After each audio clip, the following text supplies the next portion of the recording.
রাম নারায়ণ রাম। একরকম লেখা, একদম সম্পত্তি একরকম দিই সব আমাদের সাথে একসঙ্গে। আর আমার মনের মধ্যে কোনো দ্বন্দ্ব নেই।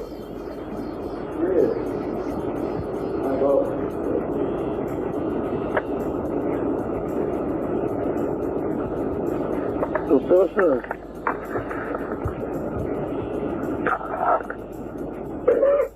কত ঘটনা শুনে টাকা পেয়ে যাবি। বাসা মতো করে কেমনি হয়েছে, ছাত্র ভাই করে কেমনে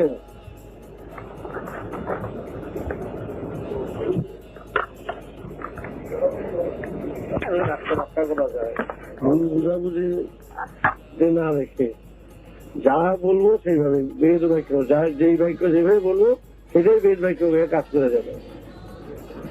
তাই আর কোনো ঝঞ্ঝাট থাকবে। কথাগুলো যদি আমার জিজ্ঞাসা করতে হয় বা বলতে হয়, যেই কথা বলবো সে কথাই সুন্দরভাবে মেনে নেয়, না জানলে জিজ্ঞাসা করে নেয়।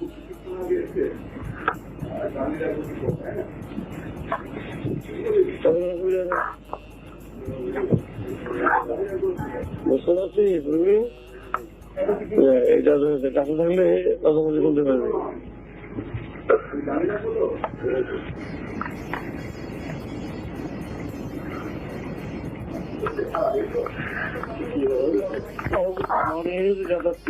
পঙ্ক্তিলতা এবং কোথায় কোথায় কোন জায়গায় কার কখন মান অভিমান হয়, কোথায় রাগ হয়, দুঃখ হয়, ব্যথা হয়, সহজে তুলে যদি বলে দেওয়া যায় এটা অনেক কাজ হয়। এটা তো বুঝেছি চিন্তাধারা করবি না, ওদের দোষ নাই। তখন এটা মনের মধ্যে হয়, দ্বন্দ্ব হয়, এটা আসবেই। তখন দোষ না, তখন ত্রুটি নেই, এটা স্বাভাবিক হয়, আসবেই। এতটুকু বাচ্চার বয়স থেকে কারো জীবন হিংসা করি নাই, অনুমতি দিতে করা যায়, করছি বেরিয়ে গেছি। এতটুকু বাচ্চার বয়স আমি তাকে কি করে কি করতেছে ওটা কি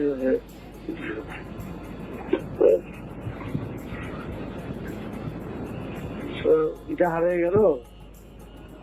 ওটা এখন ওটা কৌটো আমাদের ঝাড়গ্রাম সিলেট লক্ষ্মী গোবিন্দের চুয়ার ফেরে ওটা আছে।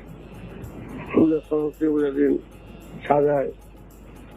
আমার মামা বললেন হেরমোনা হঠাৎ করে বাড়িতে খুঁজে এত তন্ন করলা বিক্রির গয়নাগুলো পাচ্ছি না।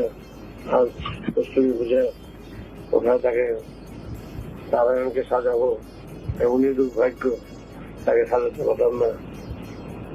তুমি যদি একটু খুঁজে বার করে দাও তাহলে আমি তোর মামাকে বলি, সবাইকে বলি বিগ্রহের কাছে বললে বিগ্রহ কেউ এগিয়ে আসে, কেউ তো আর এখন আসছিল। আসেন বুড়ি আছে দিদিমা, অনেক কথা বুড়ি তোর স্বামী আমি তুই কি বুঝাবে যাও, তোর স্বামী জীবনভর বিগ্রহ বুঝা বেড়ে গেল। স্বামীরে বিগ্রহ রয়েছে, ওনারা ছেলেরা চিরকাল বিগ্রহ পূজা করলো। আমি টিটনি বাচ্চা তো বল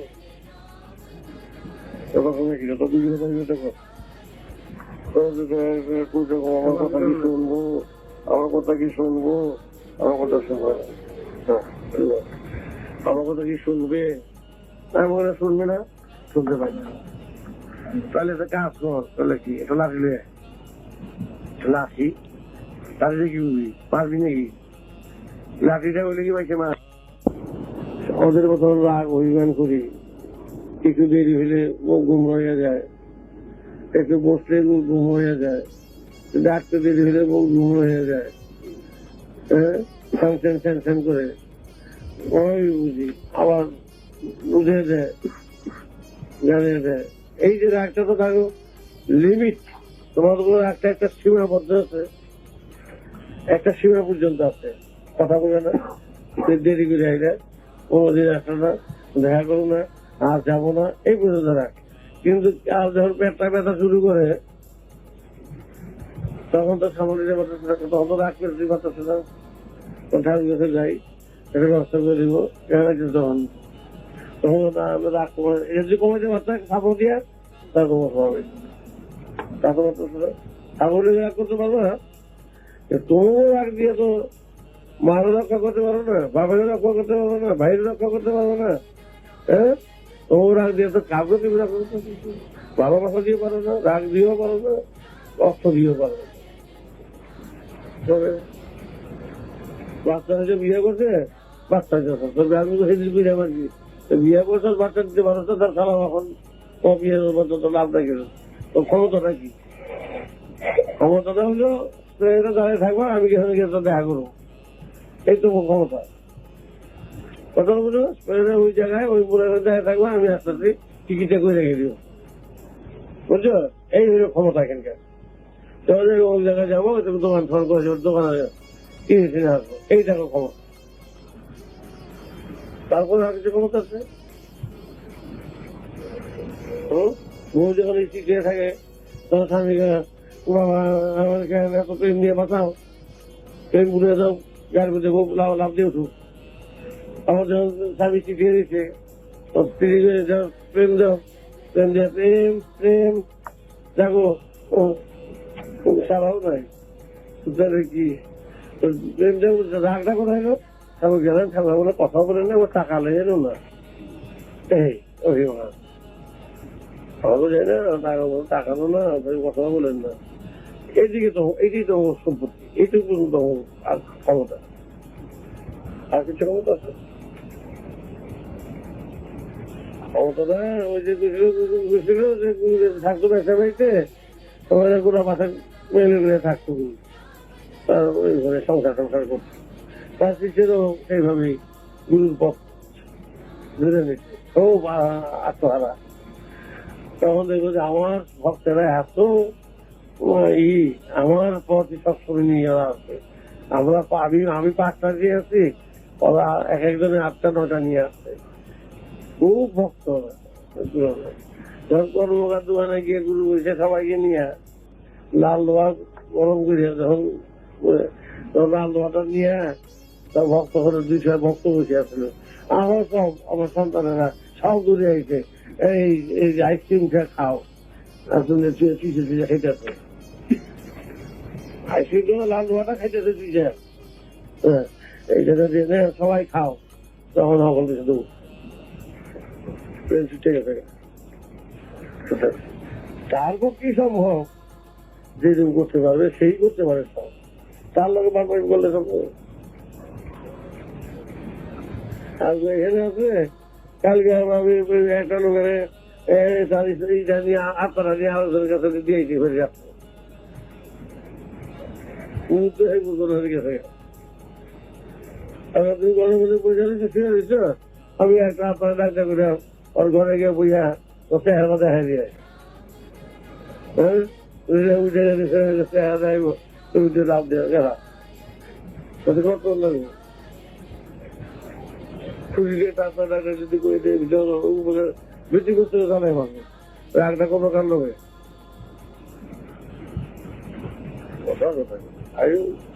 সবসময় বুঝাই যায়, বুঝার তো মূল্য থাকে, কষ্ট তো লাগে, মা এত আসছে সবার জন্য।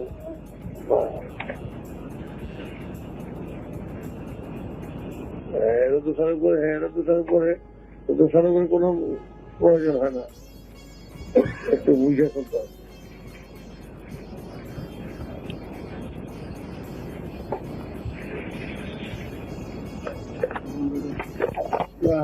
বেশি ভালোবাসা, ভালোবাসা, আমার কাজলে ভালোবাসা, আরেকজন আবার ভালোবাসা হিসেবে কথা বলছি তো, এই ভালোবাসা এটা হচ্ছে এক ধরনের রয়ে গেছে, এগুলো রয়ে গেছে আমি কাবিরি একটু টানি বেশি, আরেকজন আবার হিসেবে কাবির এতই বলবো কাবির টিকিট উঠে মুশকিলেই পড়ছে। আমি ভালোবাসবো কারে ভালোবাসবো বুঝে বুঝে বুঝবো, কারণ আমি ডাকু বসি, কারো কাজ রাখতে ভালো লাগে, কারো বসে রাখতে ভালো লাগে। এই সবাই ডাকি না বলে তাকে পুরো বিরক্ত মেয়ে এইভাবে যদি বিচার করতে চায় তাহলে মুশকিল হতে পারে।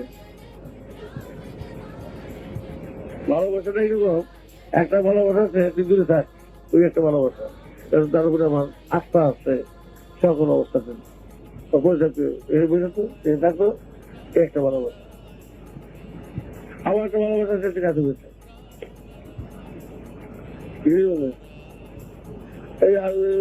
নিয়ে কত কথা তুই থাক, তুই যাবি কই যাইতে আরো বলছে হ্যাঁ সবাই যায়, বুঝতে পারছে বলো অত আমি আর বলি আমি তো তুই যাবি কই তোর যাবো না, তুই থাকি না এখানে গিয়ে ফালাই দিয়ে যাই, সেদিকে অনেকে বিরক্তি না রায় আরো যেটা চলো আরো বুঝে নিচ্ছে কত বড় আমার উপরে কনফিডেন্স, রাস্তা কত বড় ভালোবাসা আছে যে আমাকে বলতে কোনো দ্বিধা বোধ করে না। এইরকম ভালোবাসা, এত ভালোবাসা কারো করতে না। আমি সেইটুকুই চাই যে আমাকে বলতে যেটা কোনো দ্বিধা না করে, সংকোচ না করে। আমি তো গাড়ি দিয়ে যদি আমার চিন্তা করতে হয় সামনে কি ভাবলো রুবির যদি গাড়ি দিই ওই রুবি কই রুবি গাড়ি রুবি হ্যাঁ বললেন একটু ভাবলেন না, একটু দেখলেন না, তো বসে না আমার গাড়ি দিয়ে বসলেন, রুবি যদি করতে থাকে তাহলে ওই বিচার ই হইতেছে। আর রুবির খুঁজে যদি খুঁজবো আমি যে গাড়ি দিয়ে কাপড় দিয়ে যে ভাজা দিয়ে রুবি আমার কি আশীর্বাদ কত ভালোবাসেন আমার ঠাকুরকে সরাই দিচ্ছে, যাই সেটাই কিরকম। আর এটাই আমি মার দিয়ে যদি চিন্তা করতে হয় রুবি কি ভাবলো জানি রে, ওটা তোমার দিলাম তাহলে জিনিসটা সুন্দর হবে না। ধমক দিয়া মায়ের দিয়ে যদি ভাবতে হয় সেটা ভালোবাসার তারতম্য। আর যেটা ভালোবাসা হয় যখন যখন মার দিলাম ধর দিলাম তার জন্য ভাবতে হবে না, ও কি ভাববে সেটা ভাববো না, সেটাই ভালোবাসার পর্যায়ে বুঝছো। এটা অনেক জিনিস একটু বুঝে বুঝে চলবো।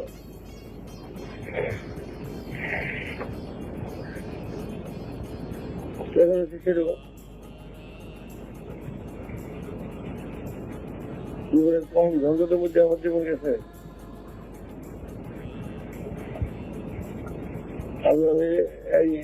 মুসলমানের মেয়ের যদি বিয়ে হলেও বিয়ে হইতো তাহলে আমি কয়েক কোটি টাকা সম্পত্তি পেতাম, বুঝছো। সে একেবারে বিরাট ব্যাপার, একেবারে স্বর্গের কেরলাই পাইছে মেয়েটা। এই হেনা নাম আছে, হেনা।